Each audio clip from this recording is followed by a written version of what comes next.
Hey you guys, how's it going? It's Thang and welcome to this video. Have you noticed the audio is so much better because I'm using the laugh mic right here. I got two of them right here because I'm so fancy. Girlfriend is fancy because you're so fancy. I don't know the rest of the song. Anyways, so today we're going to be talking about one of my favorite type of succulents and one of my favorite type of Echeverias, and that is the Echeveria Gibbaflora Hybrid collection. What are they? How to take care of them, and how to actually propagate them properly.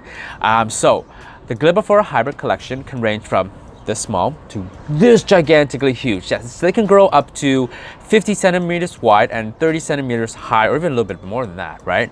And usually they are the frilly, the wavy types of succulents with huge big leaves and with their tumors, bumps, warts, or capillatories. Those are the Echeveria Gibbaflora Hybrids. And they're usually cultivated by Dick Wright, who is based in the USA. Other people as well as KS or ICN versions. Those are the Gibbaflora Hybrids. And I absolutely love and adore them so much more than the rest because of their unique texture and look. And I started getting into it last year since September, I believe September, October, when I was looking around the internet and I found the Culebra and the Baron Bold, and I'm like, I must have these. I literally must have these, but unfortunately, only United States was selling them. None of our, nurseries or farmers or stuff like that in Canada had any type of Gibbaflora hybrids at all, except for the Mason House, which they had the Arlie Wright, which I bought. Beautiful, right? So I went on a journey and I found sellers from around the world that were selling Gibbaflora hybrids, and I started with my Nebula, and then I went on from there, and then I bought more and more and more. I think I have about 25 Gibbaflora hybrids. 1, 2, 3, 4, 5, 6, 7, 8, 9, 10, 11, 12, 13, 14, 15, 16, 17, 18, 19, 20, 21, 22, 23, 24, 25, 26, 27, 28, 29, 30, 31. About 31. Woo, 32. 30, 32, 33. I have about 33 Gibbaflora hybrids. That's crazy. And I have no room for them because they're huge and I love them. So those are what Gibbaflora hybrids is. Okay? So I have a few examples to show you that I think you've already seen from my Instagram, my Facebook, and my other YouTube videos. So I'm going to show you, and then we're going to talk about how to actually take care of them and propagate them. Okay, so let's go. Okay, you guys, so these are the few examples that I have right here that are my Gibbaflora hybrids, and there's my cat and his sexy booty. Hey kitty, you sexy booty. Oh yeah, sexy booty. Okay, anyway, so these are my Gibbaflora hybrid collection. This is a Gorgon's Grotto, a Japanese purple right here. So elegant. The leaves are just beyond beautifully elegant, smooth and just sharp, right? So sharp, so smooth. This is a Baccharis right here. The tumors are huge, the leaves are thick and juicy. Oh my gosh, right? And this is my Paul Bunyan right here. Very, very beautiful, its own uniqueness. And this is my Lilac Frost. When you starve it to death, it looks iridescent. This thing is iridescent when it's starved, right? This is the huge raindrops, no, heavy raindrops right here. They call it the heavy raindrops. This is the Lucy, which I just bought. Lucy, I'm home. Right, this is the one of the Takasagono Okina without it being rooted. But when it's rooted, it's absolutely, I'll show you afterwards. And this is the New Heights raindrops. Absolutely beautiful. So these are like part of my Gibbaflora hybrid collection. So how do you actually take care of them? Okay, so let's talk about soil medium wise. Okay, soil medium is a little bit much more different than your, let's say, normal Echeverias right here. Right, this is a Helena X raindrop, or any of these ones. They're much more different because one, they need a lot more water and nutrients versus the rest. So instead of having a soil medium that is, let's say, quick drainage, we want the soil medium to be to retain a little bit more water. Yes, if it doesn't retain a little bit more water, the problem you're going to have is that you're going to have to water it much more often versus letting the water sit there. So for me, Soil medium wise, I put a 1 part of cactus soil mix to a 1 part potting soil mix. So they're just 50-50 even, okay? And that's what I use. And you're probably asking, Thang, isn't it bad for it to sit in water for a long time? The good thing about Gibbaflora hybrids is that they can actually sit in water for a little bit longer than normal succulents. Yes, and because once the rooting system grows all the way down there, and it's complete, it's gonna drink that soil that water so quick, like this, like. You know, it's like a teenage boy having sex for the first time, just pre-ejaculate in 5 seconds. Yeah, so that's what's gonna happen, right? That's what's gonna happen. So you need something that would retain a little bit more water. And for potting wise, for pot wise, use plastic pots. Do not use terracotta pots or clay pots, because that would evaporate the water even faster. And this is the tip from my seller, who sells a lot and cares for a lot of Gibbaflora hybrids every single day, because money is on his plate, right? Money is on his plate. So he tells me to use plastic pots so that it retains more water, and use a soil medium that retains more water too. And I don't doubt him, and I've been doing that since he's giving me those advice, and my Gibbaflora hybrids are amazing. The leaves are thick and they're so firm, so firm, so firm, right?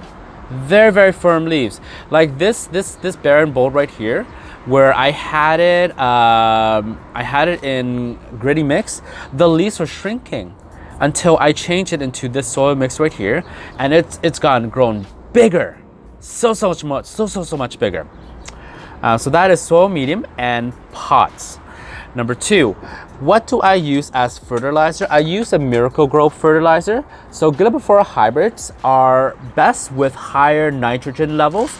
So as you can see right here, this is what I use. I use a shake and feed all-purpose slow release fertilizer. You see the first number is 12. 12 is usually a really dangerous number for normal type of smaller succulents, because it will just burn the leaves like hell, girl, right? But for Gibbaflora hybrids, it's actually really better, much better for them, because the leaves are so much bigger, right? So that's what I use for, fertilizer. Just shake, and that's all good to go. So that's fertilizer. For sun-wise, I have it for about 12. You should have it for 12 hours a day. I have mine for 10 hours a day because that's outside in the balcony. It only gets 10 hours a day, which is great. For the tumors, so some tumors, like these ones, are seasonal, okay? You can only get them during the season. It's fall season. So if you see that you have it 12 hours a day, but you don't get any tumors like these ones, then it is a seasonal type of tumor. So you have to wait until the fall for it to get these beautiful tumors. Okay, so that's, and water wise, usually you want to water it more because it does drink more water. So I usually water it twice a week during the summer, probably once a week during the fall or winter, and I water it thoroughly. I let these babies drink like they're thirsty. Okay, it's like I am man thirsty, they are like water thirsty. Okay, that's with watering, and I think that's it. Also have nice air, good air circulation, and constantly look for diseases or mealybugs. These ones will hardly ever have mealybugs because there's no space for the mealybugs to go in, but there are certain stuff like this is sunburnt right here. Check for if it's diseased or not. Always check, because these are so beautiful, right? So absolutely gorgeously beautiful, right? So that's it. And how do you propagate them? So Gibbaflora hybrid collections are not capable of, let's say, leaf cuttings like these normal ones right here. They cannot reproduce by leaf propagation at all. Okay, never, ever. You can try. If you are successful, that is, you are super lucky, because it is an extremely low chance of you actually being able to do that. So the best way to propagate them is by beheading. Just cut across, leave some leaves, you know, I've already explained this in my video of the best way to propagate. If you want to know that, the link is in the description down below. But yeah, behead it, leave some leaves, and it'll give you some babies. And that's the best way to propagate the Gibbaflora hybrid collection. That's actually pretty much the best way besides seeding. This is the Takasagono Okino here. Absolutely gorgeous, more beautiful, especially once you starve it. Any of these ones who's finished, like you don't give water to, guess what? They're gonna turn absolute beautiful colors. During the winter times, this one becomes like silvery blue purple in the winter time. Absolutely beautiful. So that is the Gibbaflora hybrid collection. I don't believe I'm forgetting anything because, you know, we talked about soil medium, potting mix, watering, looking for diseases, right, and propagation. That's pretty much it. So that's how you take care of them, and I just leave them here. Honestly, I just leave them here all day long, and they get beautiful sunlight for about 10 hours a day, and every 2 to 3 days I just water. I literally just drench these things, like drench them, you know, just drench them in water, and they're still fine. And after like a few days, like even this here is still wet, and guess what? It's not going to root rot because of they're more resilient against root rotting, right? This too. And last time I watered was like I think what? I don't know, Monday or Sunday, probably Sunday, Monday. I watered Monday, and it's still wet, and they're still doing fine. That's pretty much it. How you take care of them. Don't be afraid to take chances and experiments, okay? Especially when you're in college. If you want to like kiss another guy, if you're a guy, go ahead and do that. You know, explore the world. Anyways, that is it for today. Right, buddy? Yeah, and I'll see you guys next time, okay? Thank you so much for watching this video, and let me know if you enjoy Gibbaflora hybrids as much as I do. And I'll see you next time. If you like the video, press like. If you're new, press subscribe. And yeah, later guys. Love you. Bye. Mwah. The dream rose. We call it dream rose.